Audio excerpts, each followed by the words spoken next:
శివాజీ చేసిన వ్యాఖ్యలు ఎంత దుమారాన్ని రేపాయో మనందరికీ తెలిసిందే. అయితే ఈ నేపథ్యంలోనే ఆయన నిన్న బయటకు వచ్చి క్షమాపణ కూడా చెప్పడం జరిగింది. ఇటువంటి సందర్భంలోనే ఆయన ఇటువంటి వ్యాఖ్యలు చేయాల్సి వచ్చిందో కూడా చెప్పడం జరిగింది.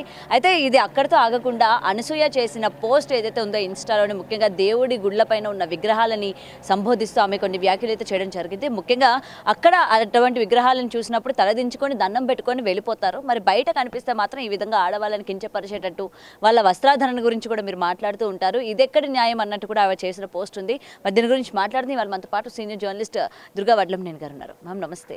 సో ఇది ఏంటంటే ఆడవాళ్ళ బట్టల విషయం దగ్గర మొదలు పెట్టుకొని ఈ రోజు దేవాలయాలపైన విగ్రహాలు ఏవైతే ఉన్నాయో వాటి యొక్క వేషధారణ లేకపోతే బట్టలు వేసుకునే విధానం, ఆ పోజెస్, మరి ఇవన్నీ కూడా అభ్యంతరకరం కాలేదా? మరి వీటి గురించి అక్కడ మీరు చూసుకుంటే తలదించుకొని దండం పెట్టుకొని లోపలికి వెళ్ళిపోతారు.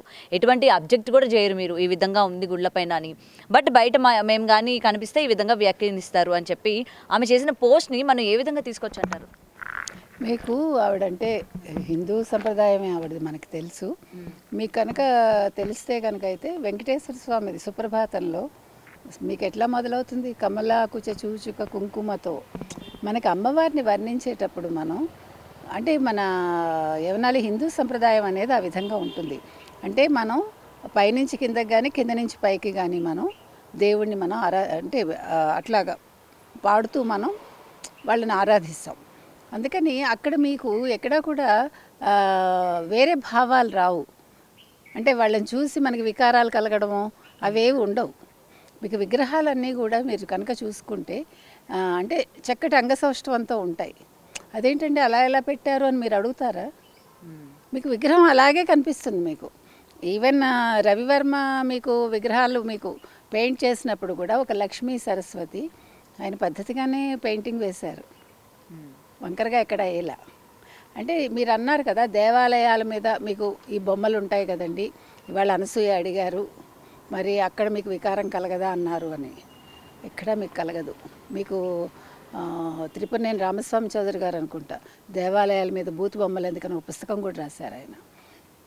అంటే బూతు అనేది మనకి దేవాలయంలో మనకి కలగదు, ఆలోచన రాదు. మీరు దేవాలయానికి వెళ్ళేది ఒక భక్తిభావంతో వెళ్ళినప్పుడు మీకు అమ్మవారిలో తల్లిని దర్శించుకుంటారు అంతే తప్ప అక్కడ వేరే ఎటువంటి ఆలోచన మీకు రాదు. నిజంగా మన తల్లి కొన్ని సందర్భాల్లో ఆచ్ఛాదన లేకుండా చూసినా కూడా, అంటే మగపిల్లలు చూసినా కూడా ఎటువంటి ఇది ఉండదు. ఎందుకంటే అక్కడ మాతృస్థానమే కనిపిస్తుంది వాళ్ళకి. అది అంటే మీకు నేను చెప్పేది ఏంటంటే మనం నేర్చుకున్న విలువలు అవే కదా. ఏ సొసైటీలోనైనా తల్లి తల్లే. మీకు ఈవెన్ అమెరికన్ సొసైటీ అయినా, ఇండియన్ సొసైటీ అయినా, ఇంకో సొసైటీ అయినా తల్లి స్థానం అదే. ఎక్కడో తప్పులు చేసేవాళ్ళు ఉండొచ్చు, తల్లిని వక్రదృష్టితో చూసేవాళ్ళు ఉండొచ్చు, కొడుకుని వక్రదృష్టితో చూసే తల్లులు ఉంటారు. కానీ హార్డ్లీ మీరు ఫింగర్ టిప్స్ మీద లెక్క పెట్టచ్చు. అది వాళ్ళ దౌర్భాగ్యం అంతే. అందుకని మీరు దేవాలయానికి వెళ్ళి ఆ విగ్రహాలు చూశారు కదా అంటే అదొక సైన్స్. ఇప్పుడు మీకు కనుక అంటే మనకి ఇప్పుడు లేవు ఈ విధానాలన్నీ. ఒకప్పుడు దేవదాసి సిస్టమ్ ఉండేది, ఒకప్పుడు మీకు సానిపాపలు అనేవాళ్ళు. వీళ్ళందరూ కూడా నేర్పించేవాళ్ళు తెలుసా మీకు. మీరు సాహిత్యం చదివితే, మీకు ప్రబంధాలు చదివితే అంటే ప్రతిదీ మీరు దృష్టికోణాన్ని బట్టి ఉంటుంది. ఇప్పుడు మగపిల్లలకి అంటే పెళ్ళిళ్ళు లేట్ అవ్వడం ఆడపిల్లలకి మగపిల్లలకి. సో అందుకని ఈ వైరుధ్యాలు, ఈ గొడవలు, ఈ సంఘర్షణలు ఇవన్నీ వస్తున్నాయి. ఒకప్పుడు సమయానికి పెళ్ళిళ్ళు అయ్యేవి కాబట్టి అంటే ఇంత మనకి నెగిటివిటీ మన సొసైటీలో చూడలేదు. ఇవాళ ఆవిడ అన్నదానికి ఏంటంటే అనసూయ గారికి మనం చెప్పేది, దేవాలయాల్లో మనం అలాంటి బొమ్మలు చూసినప్పుడు అది మనం అలాంటి వక్రదృష్టితో చూడం మనం.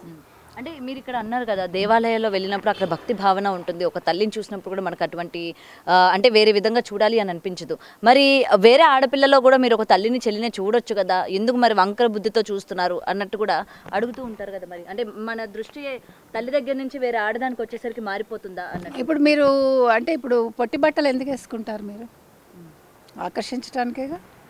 మరి ఆకర్షణ ఎదరవాడికి కలుగుతున్నప్పుడు మరి మీకు ఆకర్షణ ఎందుకు కలిగిందని ఎందుకు అడుగుతారు?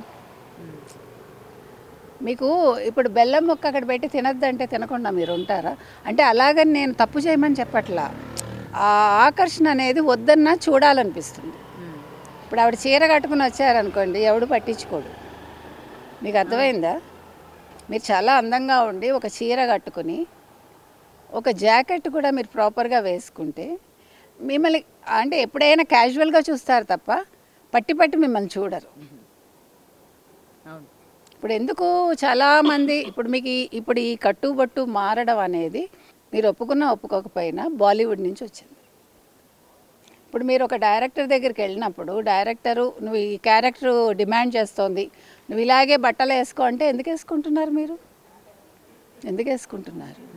బికాజ్ యూ వాంట్ ఎలివేట్, మీరు ఎక్స్పోజ్ చేసుకుంటున్నారు మిమ్మల్ని మీరు. ఎందుకంటే మీరు సినిమాలో నిలదొక్కుకోవాలి, మీకు డబ్బులు కావాలి. ఇప్పుడు సినిమాలకి రాకముందు అనసూయ గారు అలాగే వేసుకున్నారా? అప్పుడు షార్ట్గా వేసుకున్నాడు బయటకు వచ్చారా? అప్పుడు అనసూయ ఎవరికో తెలియదుగా. నిజంగా అప్పుడు ఆవిడ వేసుకున్నా కూడా అందరూ వింతగా చూసి ఉండేవాళ్ళు, కానీ పెద్ద పట్టించుకుని ఉండేవాళ్ళు కాదు. కానీ ఇవాళ మీకు మీరే ఒక సెలబ్రిటీ అంటున్నారు కదా, నేను ఒక హీరోయిన్ నేను మీకు మీరు అనుకుంటున్నారు కదా. ప్రజలు మీరు ఒక క్యారెక్టర్ ఆర్టిస్ట్, ఒక జబర్దస్త్ ఆర్టిస్ట్ అనుకుంటున్నారు, ఒక యాంకర్గా. కానీ ఓకే, మీ ఇష్టం అది, మీరు ఏమనుకున్నా మీరు ఏం భావించినా మీ వ్యక్తిగతం అది. కానీ ఇవాళ మీరు ఒక గుర్తింపు పొందడానికి మీకు ఛాన్సెస్ రాబట్టి కదా ప్రజలు మిమ్మల్ని ఆమోదించారు. సో ఇప్పుడు ప్రజలు మిమ్మల్ని ఇలా ఆమోదించమనొచ్చు కదా. చిన్మయ్య గారి గురించి ఏం చెప్తారు మరి? చిన్మయ్య అన్నారు, నేను ఈ రోజుల్లో మగపిల్లల్ని రేప్ చేస్తున్నారు అంటే వాళ్ళు కూడా చీరలు కట్టుకోవాలా నాకు తెలీదు, నేను మీ సమాజంలో ఉన్నాను, మీరు చెప్తే నా కొడుకుని మీరు చెప్పినట్టుగా పెంచుతాను అన్నారు. మీరు మీ కొడుకుని సమాజాన్ని అడిగి కనలేదుగా. ఇప్పుడు సమాజం ఎందుకు బాధ్యత వహిస్తుంది? మీ కొడుకుని మీరు ఎలా పెంచాలనుకుంటున్నారు అనే దానికి సమాజం బాధ్యత తీసుకోదు ఒకటి. నెక్స్ట్ మీరందరూ ఇంత స్వేచ్ఛావాయువుల గురించి మాట్లాడేటప్పుడు మీ కొడుకు ఇష్టప్రకారం పెరగనివ్వాలిగా. మధ్యలో మీరెందుకు రుద్దుతారు అతనికి? ఇప్పుడు మిమ్మల్ని బట్టలు ఇలా వేసుకోమని చెప్పినందువల్లే తప్పైనప్పుడు మీ కొడుకుని ఇలా పెరగమని చెప్పే హక్కు మీకే ఉంటుంది? ఉండదుగా. మా సమాజంలో మీరు బతుకుతున్నామన్నారు, మా సమాజం మిమ్మల్ని కంపెల్ చేయలేదు, మా సమాజంలో బతకండి, ఇక్కడ ఈ భారతదేశంలోనే ఉండండి అని చెప్పలే. You have a right to go anywhere. మీరు పాకిస్తాన్ వెళ్ళి ఉండొచ్చు, బంగ్లాదేశ్లో ఉండొచ్చు, మీకు నచ్చినట్టుగా బట్టలు వేసుకోవచ్చు, అక్కడ ఎవడు అబ్జెక్ట్ చేయలే. లేదు నిత్యానంద స్వామిలాగా ఒక ఐలాండ్ కొనుక్కోండి, లైక్ మైండెడ్ పీపుల్ అక్కడికి వెళ్ళి బతకండి హ్యాపీగా. అప్పుడు మీకు మీ రాజ్యమే మీకు ఉంటుంది, మీరు అనుకున్న సొసైటీ మీకు ఉంటుంది, మీరు అనుకున్న సమాజం మీకు ఉంటుంది. కాబట్టి థింక్ లైక్ దాట్ ఆల్సో. ఇవాళ శివాజీ చెప్పింది తప్పు కాదు, మాట్లాడిన మాటలు తప్పు. ఒకవేళ శివాజీ మాట్లాడిన మాటలు తప్పు అంటే చికిరీ చికిరీ పాటలో సరుకు సామాన్లు అని వచ్చినప్పుడు హీరో నీ సరుకు సామాన్లు చూసి నేను ఇష్టపడ్డాను అంటాడు కదా, అప్పుడు ఆ అమ్మాయిని చూపించారు కదా, మరి అప్పుడు సినిమాలే తీయడం మానేమంటారా మీరు? అండ్ అలా అమ్మాయిల్ని ఉద్దేశిస్తూ ఎన్నో డబుల్ మీనింగ్ పాటలు కూడా ఉన్నాయి కదా రీసెంట్గా. బోల్డ్ ఉన్నాయి, బోల్డ్. ఇవాళ ఏంటి, ఎప్పటి నుంచో ఉన్నాయి, సాహిత్యం ఉంది, పాటలు ఉన్నాయి. మరి అవన్నీ ఎందుకు బ్యాన్ చేయరు? ఇప్పుడు మీరు ఎవ్వరూ కూడా డబుల్ మీనింగ్ డైలాగ్స్ మాట్లాడలేదు ఎప్పుడు. అంటే మేబీ వీళ్ళు మాట్లాడి ఉండకపోవచ్చు, నాకు తెలియదు. మరి ప్రెసెంట్ చేసిన షోస్లో మాట్లాడలేదా? మరి అవి తప్పు కాదా? మరి అప్పుడు మీ పిల్లలు చూడరా? నేను అడుగుతున్నది అది. అంటే మీరు సొసైటీలో ఉండేటప్పుడు మీరు ఒక సొసైటీలోనే ఉన్నారు, ఆ సొసైటీకి అనుగుణంగా మనం ఉండాలి. మీరు హై ఫై సొసైటీ అనుకున్నప్పుడు మీరు అక్కడ అలాంటి బట్టలు వేసుకోండి, కానీ మీరు ఎక్కడికి వచ్చారో చూసుకుని దాని ప్రకారం బట్టలు వేసుకోండి. ఇప్పుడు మీరు చూసే వాళ్ళని అడ్డుకోరా, నేను ఒక ఈవెంట్కి వెళ్ళాను అక్కడ అంటే ఈవెంట్కి మీరు డబ్బుల కోసం వెళ్ళారు, మీరు ఊరికే వెళ్ళి ఏది చేయరుగా. ఇప్పుడు నా ఇంటికి ఊరికే వచ్చి నాకేమైనా ప్రాపగండ చేస్తారు? ఎవడు చేయడుగా. చేస్తాడా? అన్లెస్ వాళ్ళు అడిగింది నేను ఇస్తే కానీ. సో వెళ్ళినప్పుడు అక్కడ మీరు అందరినీ రమ్మని అడుగుతున్నారు, అడగండి. అప్పుడు మీరు వెళ్ళి కామ్గా వెళ్ళి చేసుకురండి. మీరు ఒక రోడ్డు బ్లాక్ చేశారు. నేను నా సొంత ఊరు వెళ్ళినప్పుడు ఆవిడ రోడ్డు బ్లాక్ చేసింది. చేస్తే నాకు ఉన్నది కొద్ది సమయం, నేను నా ఇంటికి వెళ్ళలేకపోయా. మరి దానికి ఆవిడ సమాధానం చెప్పమనండి. What right she has got? నువ్వు సెలబ్రిటీ అయితే నువ్వు ఒక పని మీద వెళ్ళావు, డబ్బులు తీసుకున్నావు, వెళ్ళావు, అంతవరకే. అప్పుడు నువ్వు పబ్లిక్ని ఇబ్బంది పెట్టే హక్కు నీకు ఎక్కడ ఉంది? మరి దానికి మీరు ఏం చెప్తారు సమాధానం? కాబట్టి మీరు ఒక ఈవెంట్కి వెళ్ళినప్పుడు ఈవెంట్ వాళ్ళది బాధ్యత, మీది బాధ్యత అని మీరు చూసుకోండి. కాదు నన్ను వాడు చూశాడు వీడు చూశాడు అంటే ఎవరిని రమ్మని చెప్పకండి. మీరు సినిమాల్లో యాక్ట్ చేయకండి, మీరు షోస్కి వెళ్ళకండి, మీకు నచ్చినట్టు మీ బతుకు మీరు బతకండి. మీరు పొట్టి బట్టలు వేసుకుంటారా, పొడుగు బట్టలు వేసుకుంటారా, చీరలు కట్టుకుంటారా, లేదు ప్యాంట్లు వేసుకుంటారా, దట్ ఈస్ యువర్ పర్సనల్. దాన్ని ఎవడు అబ్జెక్ట్ చేయడు, ఎవడు క్వశ్చన్ చేయడు. మీరు సెలబ్రిటీ అయితేనే ఈ సమస్యలన్నీ వస్తాయి. సో సైలెంట్గా ఉంటే బెస్ట్ అంటారు.